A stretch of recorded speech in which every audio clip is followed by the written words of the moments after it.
Hey, fellow artists. So, in the height of the Florida summer, I am able to be in my workshop again, working.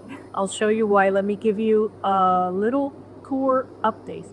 Behold, the most fantastic invention of all time. This is a water cooler.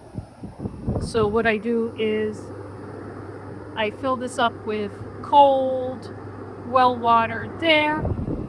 And man, the air coming out of here is so cool.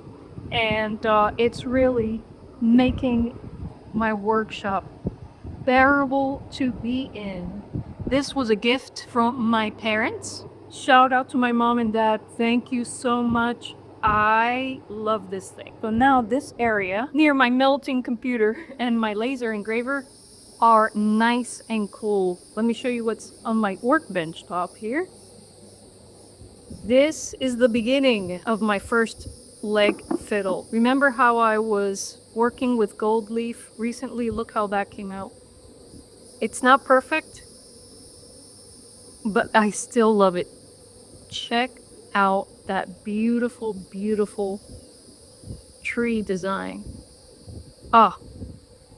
I'm definitely going to be working more with gold leaf in the future, my friends. Definitely, definitely, definitely. And here's the back of this Perdomo box. Gorgeous, right? Here's the box that I cleared out of its tobacco. It's ready for laser carving. This is indispensable. While I'm here in the workshop, I make my own Gatorade. This is a mixture of tart cherry juice, water, and water kefir. This is how I get fermented stuff in me every day. If I'm making my own water kefir, I want to produce a tutorial on how to make it soon, but if you don't want to wait for my tutorial, there's a ton of videos on YouTube that show you how to make your own water kefir. It's very easy, folks. Got a nice citronelle candle happening in the workshop, but really, really, really, what keeps the mosquitoes out after midday is this little fire/smoke pit that my mom helped me put together. I got tons of oak logs to burn, folks, so I got plenty of smoke making logs to keep the mosquitoes out of my workshop. So when this becomes too unbearable later in the afternoon, I'll light this up, put out some smoke, and continue working unbothered. It's something cool. This is also my mom's handiwork.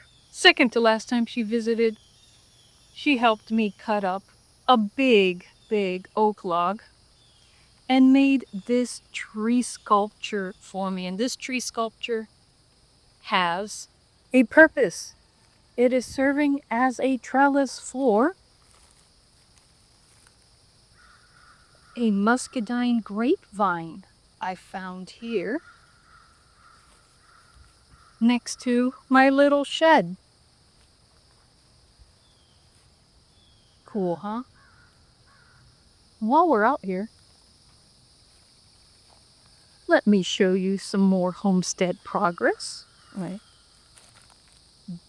Very soon, folks, I'll be harvesting some summer grapes to add to my maypop mead.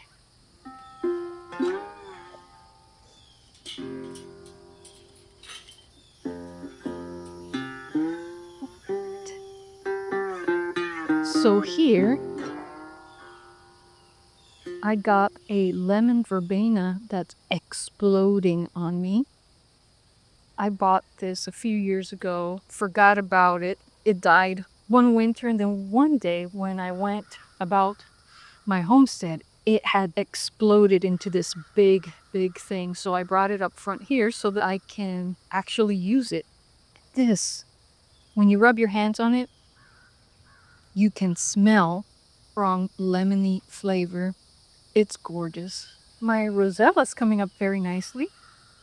And rosella's beautiful because the leaves are edible and so are the calyxes. And the leaves taste like lemon. I make great salsa verde with rosella, and I use the calyxes the same way I would use okra. And people make jellies with the calyxes as well. Here's a volunteer collard green.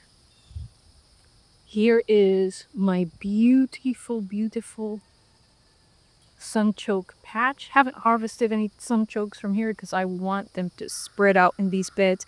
And I'm just letting these wildflowers grow around them. Yeah, there's a sugar cane in the midst of all this. Soon, this will all be full of Jerusalem artichoke flowers and roselle flowers, which are a type of hibiscus, and full of wildflowers, and it'll look like the most beautiful cottage garden you have ever seen. Right now it's a little messy because there aren't many flowers, but it won't be so in a few weeks.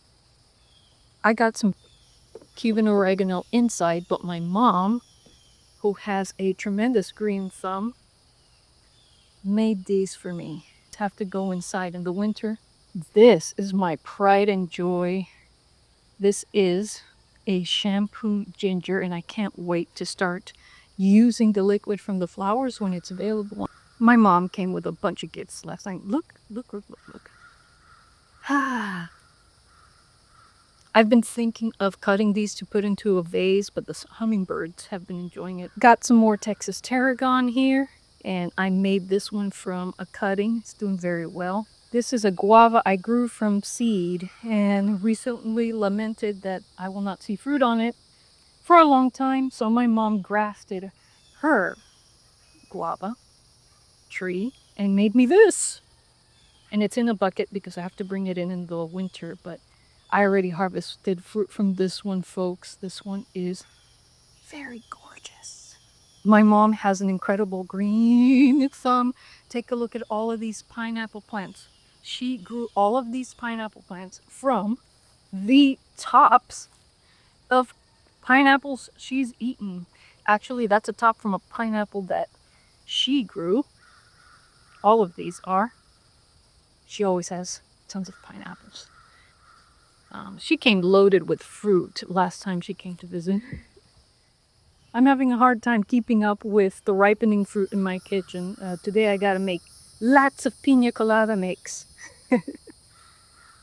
She also brought me this culantro. I have one inside the house, but also have one outside because it's doing so beautiful. Culantro smells and tastes like cilantro.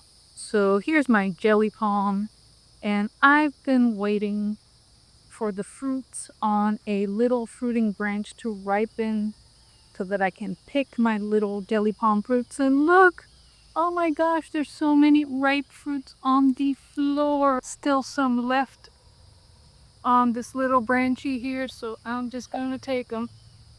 Delicious jelly palms. Now this weekend I gotta go and harvest my maypop because I am ready to make some mead. You're probably wondering what a jelly palm tastes like. Right? This year they smell like pineapple.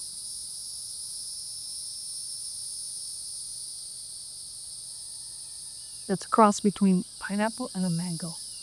Let me show you what's out in what Lawrence and I called our orchard area. So the sunchokes we started in this area are doing pretty good. They can take the full Florida sun head on. They're amazing and they spread out and they're gorgeous. Really old rosemary that's flowering, and because it's flowering, we got butterflies. We got some maypop.